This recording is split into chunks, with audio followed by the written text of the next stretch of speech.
Hello everyone, स्वागत है आप सभी का पसंदीदा यूट्यूब चैनल राज एजुकेशन में। शिक्षा विभाग अपडेट में कई महत्वपूर्ण अपडेट को क्लेरिफाई करेंगे और आज का दिन बड़ा विशेष है। आप सभी को, सभी भावी शिक्षकों को और सभी शिक्षक गणों को जिन्होंने मुझे मार्गदर्शन दिया है, वो बेशक शिक्षक ना हो या शिक्षक के उस पद तक ना पहुँचे हों, लेकिन जिन्होंने मुझे गिरते हुए संभाला है अपने शिक्षण योजनाओं के तहत, जिसने मुझे बेबाकी से बिना किसी डरे हुए कमेंट कर कर कुछ बेहतर बनने में मेरी मदद की, उन सभी भावी शिक्षकों को ये शिक्षक दिवस बहुत बेहतर उपलब्धियां उनको दे। शिक्षक दिवस की ढेरों ढेरों ढेरों शुभकामनाएं। शिक्षक पद नहीं है, शिक्षक कोई कुर्सी नहीं है, कोई लक्ष्य नहीं है।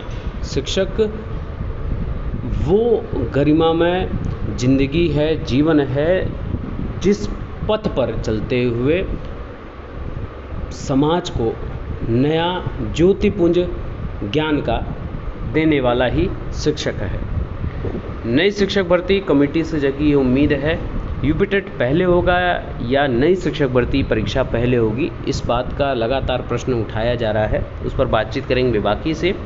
प्रदेश स्तरीय जांच, ये बहुत ही इम्पोर्टेंट, और मैं इस पर काफ़ी दिनों से सोच रहा था आप लोगों से बात करूं, तो काफ़ी डिटेल में इस पर बातचीत करूंगा। शिक्षकों को रहना होगा इस क्या क्या पॉइंट को लेते हुए सावधान, क्या क्या रहना होगा, कौन कौन से प्रश्न अभी तक पूछे गए हैं। और आप सभी को पता है 2 तारीख से लेकर 7 तारीख के बीच में प्रदेश स्तरीय जो कमेटी बनाई गई है लखनऊ से, वो जांच लगातार कर रही है और क्या क्या उसमें प्रश्न पूछे जा रहे हैं और आपने क्या तैयारी किया है, इन प्रश्नों को आपने तैयार किया है। टीचिंग टेक्निक पे, स्किल पे, ट्रेनिंग पे क्या क्या बात हुई है, दीक्षा मॉड्यूल्स पे क्या क्या बातचीत हुई है, और पाठ सहगामी प्रैक्टिसेस जो होती हैं उस पर क्या क्या बातचीत हुई है, उस पर बातचीत करेंगे। तो चलिए वीडियो शुरू करते हैं।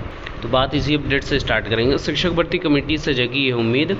परिषदीय विद्यालय में शिक्षक भर्ती के लिए कमेटी गठित किए जाने से आंदोलित अभ्यर्थियों को राहत मिलने की उम्मीद दिख रही है। राज्य कर्मचारी संयुक्त परिषद के अध्यक्ष जयंत तिवारी ने इसके लिए मुख्यमंत्री योगी आदित्यनाथ के प्रति आभार भी जताया है। साथ ही अभ्यर्थियों से आंदोलन वापस लेने की अपील की गई है। संयुक्त परिषद के अध्यक्ष जयंत तिवारी ने कहा कि उन्होंने मुख्यमंत्री से मुलाकात कर 69,000 भर्ती मामले में अभ्यर्थियों के संघर्ष की जानकारी दी। साथ ही 20 जुलाई 2021 को बेसिक शिक्षा मंत्री को पत्र लिखकर आंदोलन का समाधान निकालने का भी रास्ता सुझाया था। उन्होंने कहा विभिन्न राजनीति पार्टियां आंदोलनकारियों के बीच जाकर राजनीति चमकाने और सरकार को बदनाम करने की साजिश कर रही हैं। आंदोलनकारियों को तत्काल अपना आंदोलन समाप्त कर सरकार के साथ सौहार्द का वातावरण बनाना चाहिए ताकि निकट भविष्य में समिति के सामने उनका पक्ष रखा जा सके। शिक्षक भर्ती में भी पूरी पारदर्शिता बरती गई है और आगे भी चयन इसी आधार पर किया जाएगा। अब सबसे महत्वपूर्ण बात आप लोगों के लिए मैं बता दूं कि नई शिक्षक भर्ती के लिए तत्काल प्रभाव से, क्योंकि सामने आपके चुनाव है। देखिए, मैं हमेशा से शिक्षा विभाग में शिक्षा से राजनीति को दूर करता आया हूं और राजनीति का शिक्षा से कोई लेना देना नहीं है, कोई सरोकार नहीं है।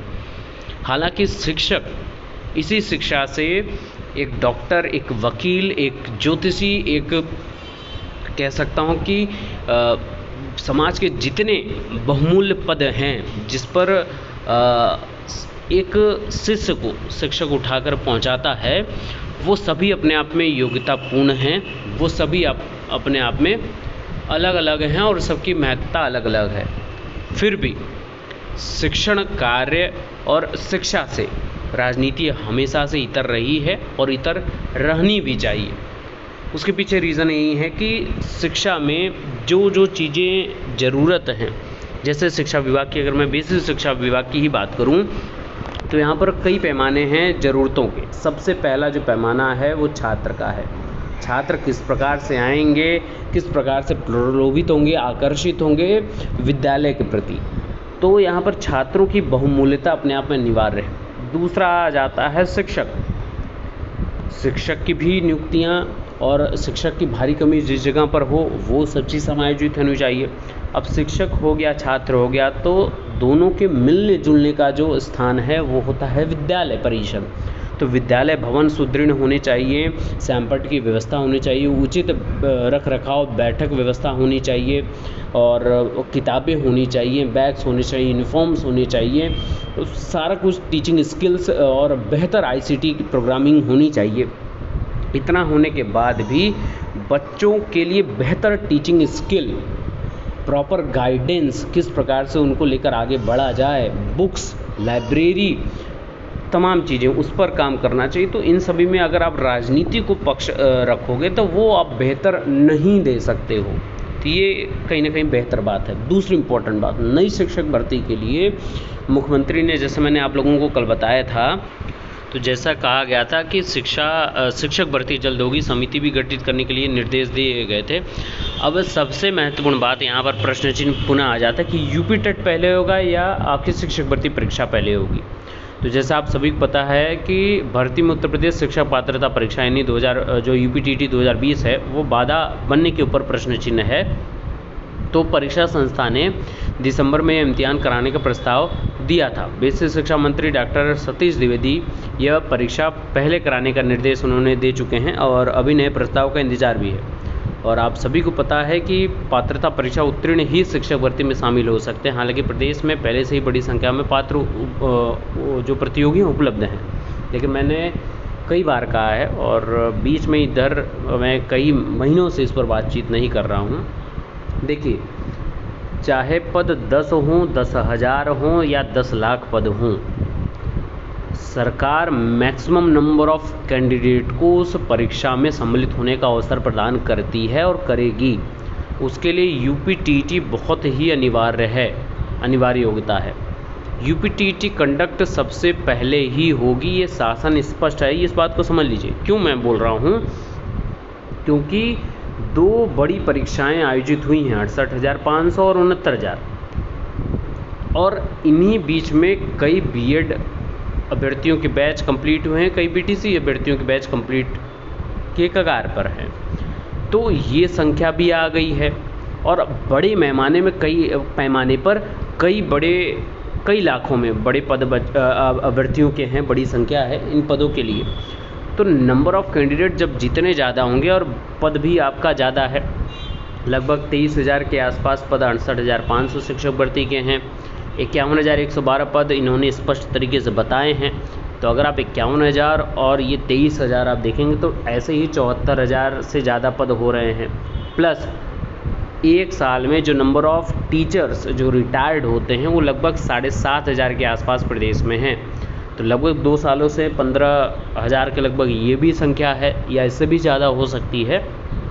तो कुल मिला के 90 से 95,000 शिक्षक भर्ती, तो मोटे मोटे तौर पर मैंने आप लोगों को गिना दिया कि 90 से 95,000 पद रिक्त हैं और उस पर बड़ी भर्ती होगी। तो इतने बड़े पदों के लिए नंबर ऑफ़ कैंडिडेट भी ज़्यादा होने चाहिए, क्योंकि सरकार या कोई भी सरकार हो, मैं विशेष राजनीति की बात तो करता ही नहीं हूँ पहली बात, तो कोई भी सरकार हो वो कोई भी फॉर्म निकालेगी तो नंबर ऑफ़ कैंडिडेट ज़्यादा होंगे तो उनको भी फ़ायदा होगा। ऑब्वियस सी बात है, नंबर ऑफ़ कैंडिडेट ज़्यादा होंगे, ज़्यादा लोग फॉर्म फिलअप करेंगे, राजस्व ज़्यादा आएगा। जब ज़्यादा उनके पास कलेक्शन होगा तो उस हिसाब से सेंटर्स ज़्यादा एलोकेट होंगे और फिर जो कॉपीज़ हैं उसके लिए और OMR शीट है तो वो अरेंजमेंट, इन्विजिलेटर का अरेंजमेंट, सारा कुछ व्यवस्था करने में तो उनके लिए कहीं ना कहीं एक परीक्षा कराने में बेहतर विकल्प और भी ज़्यादा उनके पास सुविधाएं भी आ सकती हैं।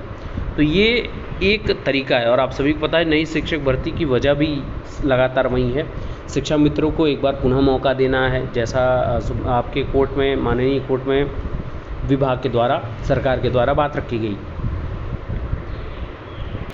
और बड़ी संख्या में जो प्रतियोगी 68,500 69,000 भर्ती लिखित परीक्षा में सफलता के करीब पहुंचते जो रुके हैं उनके लिए लगातार और प्रतियोगी लगातार बात कर ही रहे हैं। तो बहुत जल्द आपको नई शिक्षक भर्ती देखने को मिल सकती है और उम्मीद मेरी यही है कि UPTT होने के बाद ही तो अपनी प्रिपरेशन को बहुत मजबूती देते रहिएगा। तो अब बात करते हैं कि प्रदेश स्तरीय जांच लगातार चल रही है और शिक्षकों को किस प्रकार की सावधानी रखनी पड़ेगी। देखिए, सबसे इम्पोर्टेंट बात है कि आपको समय से उपस्थित होना होगा। विद्यालय समय इस समय 8 बजे मॉर्निंग से लेकर दोपहर के 2 बजे है। ये स्कूल टाइमिंग है बच्चों के लिए। आपके लिए आधा घंटा पूर्व यानी कि 7:30 बजे आपको वहाँ पर मौजूद रहना है और निकलना है 2:30 बजे। ये एक सप्ताह आप लोगों को, हालांकि ये टाइमिंग रेगुलर आपको फॉलो करनी रहती है, लेकिन किसी कारणवश अन्य दिनों में आप थोड़ा सा लेट लतीफ़ हो सकते हैं, लेकिन 8 बजे से पूर्व ही और 2 बजे के बाद ही आपको निकलना है। ये तो टाइम हमेशा के लिए, जब तक ये टाइमिंग 9 से 1 ना हो जाए, 9 से 3 ना हो जाए, माफ़ करिएगा। तो उसी प्रकार अभी आपको टाइमिंग का सबसे पहले, क्योंकि आप किसी और चीज़ों में आपसे गुंजाइश हो सकती है माफ़ी की, लेकिन टाइमिंग पर आप पंक्चुअल नहीं हैं, तो पंक्चुअलिटी को लेकर सबसे बड़ा प्रश्न चिन्ह लगेगा, पहली बात। दूसरी बात, आपको अपने टीचिंग स्किल, शिक्षण योजना यानी कि लेसन प्लान, और दूसरा जो है शिक्षक डायरी, ये 2 सबसे महत्वपूर्ण टूल हैं एक शिक्षक को मजबूत बनाने के लिए। कक्षा में अगर आप प्रवेश पा रहे हैं, कक्षा में आप खड़े हैं, तो किस धरातल पर, किस बेस पर इस शिक्षण योजना और शिक्षक डायरी की बेस पर आप वहाँ पर शिक्षण कार्य कर रहे हैं। तो ये आपके लिए बहुत इम्पोर्टेंट चीज़ मैं बता रहा हूँ। तीसरी इम्पोर्टेंट बात, मिशन प्रेरणा, ये कब से लागू हुई, क्या क्या प्रेरणा लक्ष्य हैं, प्रेरणा तालिका क्या क्या है, और किस प्रकार के बच्चों को कितनी बेसिक चीज़ें आनी चाहिए, ये आपको सबसे। और अगर मैं आपको बोलूँ प्रेरणा तालिका, प्रेरणा लक्ष्य हटा दूँ, तो मोटे मोटे तौर पर जिस पर फोकस करना है वो 2 ही चीज़ है। एक तो हिंदी की किताबें लगभग बच्चे, जो बड़ी क्लासेस के बच्चे हैं, वो लगभग पढ़ना आना चाहिए, और इंग्लिश की किताबें या इंग्लिश के वर्ड्स जो हैं, लेटर्स हैं, वो उनको समझ में आनी चाहिए। इतनी चीज़ें अगर आप बेसिक चीज़ें मोटे मोटे तौर पर रखते हैं, तो आप बेहतरी की तरफ आप बढ़ रहे हैं, और अपने आप में इम्प्रूवमेंट हर शिक्षक प्रत्येक दिन लगातार करता रहता है।